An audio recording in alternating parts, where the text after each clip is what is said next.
message in the music, don't abuse it. We put the message confusing. We put the message in the music, we cannot lose it. We put the message in the music, don't abuse the message in the music, don't abuse it. We put the message confusing. We put the message in the music, we cannot lose it. We put the message in the music, don't abuse it. Being a musician, if you're the only one in your own audience and you sing to yourself, your gift is useless.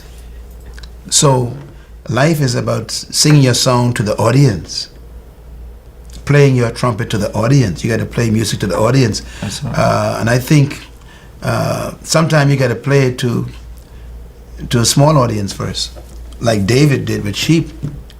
You know, David played his harp to the sheep by himself first. Wow. Then he ended up playing his harp before the king, Saul. See, so if you play your music to the little crowd with excellence, then the Lord will expose you to a bigger crowd instantly. Even maybe royalty may receive your music. Wow. And I'm happy with the title you gave your program, because you know, music is more powerful than speech.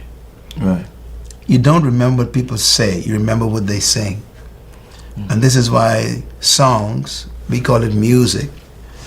The word music is from the word muse. Muse means to make think, or to control thinking. To muse means to think. Right. Music means to make you think something. Wow. Amuse means to stop thinking. So if someone tells you that you are amusing, it means that you don't make them think. But music is the medium through which you control thought. And that's why it's important for us to make sure that the message in the music is the right message, because that message will control the thinking of the people who listen to it. And I would say then that the controllers of the world are not the preachers and not the politicians. Wow. It's the musicians. And they're the ones who are changing the next generation's thinking. And now that we have the internet, you know, we get music on every single platform on the internet. That's right. They're controlling what people think. And you remember years ago in the Bahamas, a young man came to visit us in the Bahamas, Bob Marley, did one concert here. That's true. And the rest is history. Right. But his message, the content was in the music. Right. And when he left, the music stayed. Right. I'm going to say it again. When a musician leaves, the music always stays. Music stays with people, not the messenger. And so if you got the wrong message in the music, the wrong message stays. Right. And I'm proud of you that you are using the medium of music to make sure that the message in the music is the right message. After all, the largest book in the Bible is not a prophetic book. It's a music book. It's called the Book of Songs. Wow. We call it the Book of Psalms. And that book is placed right in the middle of the Bible. Why did God put it there? It's the biggest book, and it's in the center. Because music is more powerful and more important than prophesying and preaching. Wow. So that's why I started in music years ago. I still do music. Right. I think music stays with you forever. Right. You started with the Gospel Visionaries. I began Right. that group. Yeah, I had a great time. Right. A lot of people don't know that. Yeah, and That's I still true. write music. I still Wow. play when I get a chance. And when I'm traveling, if I walk into a country, I'm in front of people, and there are 10,000 people there. I don't know these people. If I'm nervous, I go to the piano and I start playing. Wow. And let's say they speak Spanish or maybe Portuguese or they speak French. I don't know those languages. But when I start playing a song they know, they start singing. Wow. Music is the most powerful equalizer in the world. It makes you one with people.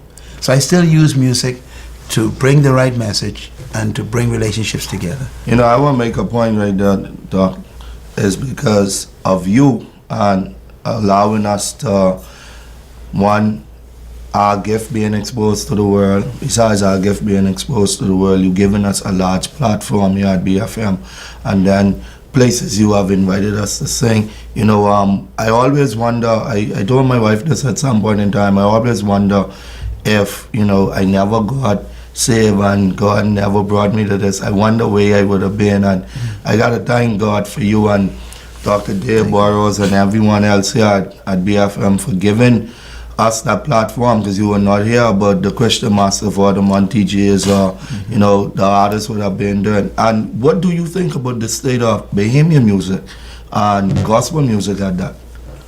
And I think we're going through a transition. Yeah. And one of the things I'd like to say about our music here the music industry in the Bahamas, is we have taken on our proximity.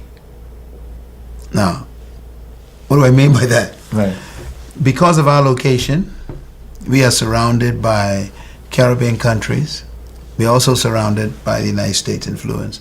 So we have not quite protected our uniqueness as musicians. We've become almost an integration of all these pieces. And we're not sure who we are sometime musically. We mix up with the Jamaican, we mix up with the American style, mix up with the Latin, we mix up with the Caribbean, and we end up with kind of this mush where sometime I listen to Bahamian music, gospel music, I'm not sure whether this Bahamian is a Jamaican Right. or a Bajan Right. or whether he's an American. I think we probably need to spend some time finding ourselves musically Wow. so that we produce music that is unique, Bahamian, indigenous. You know, I think, for example, the group Bahaman, that's it? Right. Bahamian. Bahamian became very successful not because they sung American music.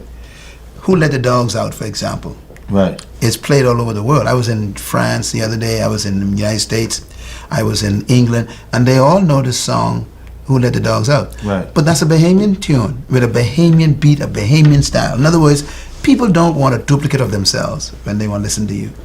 Wow. You know, and so when you think about producing music, you need to start thinking in terms of what reflects me. Who am I?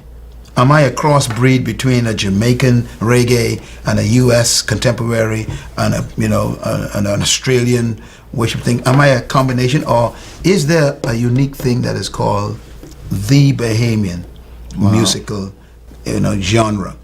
That I think needs to be studied, and we must be proud of being different. I think sometimes we are ashamed of being different. Bob Marley became powerful because he refused to be like the Americans. And the Americans fell in love with his music because it wasn't American. Right. I think sometimes we think that people want us to be like them. What attracts people is uniqueness, not sameness. So we need a Bahamian music content and style that is unique, distinctive, separate.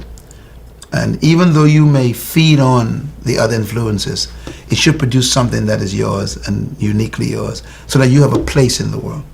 And I think that the Bahamian does have a sound. Right. You got to find that sound. Wow. And hopefully you're the kind of person that can do it, because you got a chance to make that happen.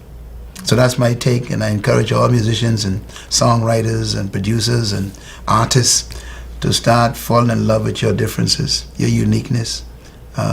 Be yourself, and don't try to fit in, because the problem in life is we are so busy trying to fit in, we don't ever stand out. Wow. So if you're going to stand out, you can't fit in. All right.